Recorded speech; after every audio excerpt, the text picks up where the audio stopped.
Ամուսինիս ինսուլտատար է,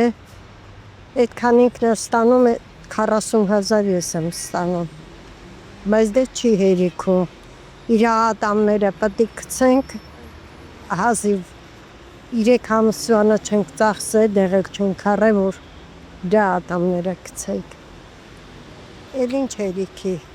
Այդքան գումարը մոտ կարա հերիքի, 40,000, որ հիմա դառնում է 49, ենթադրենք, մոտ կարա հերիքի։ Տեղորայքին եք տալիս, հա։ Ասենք թե ոչ մի դեղի չեմ տալիս, ասենք թե,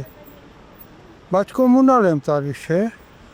ու սնվում եմ, մետ սննդի գները նայեք, լոգիկա է, մտածում ես, զեկուց օրական մի հատ հաց ուտես,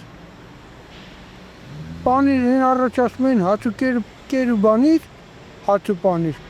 պանիրը հիմա 2,5-3,000 է, պանիրը չուտես, ինչ ուտես, ամեն օր հաց ու կարտոշկա ուտեք կլի։ Նիկոլը ասել է 65 տարեկանը դեռ ջահել է, ուրեմն պիտի լինենք 90 տարեկան, եթե կապրենք կստանանք, եթե չէ, թող լինի Նիկոլը ստեղից վեր։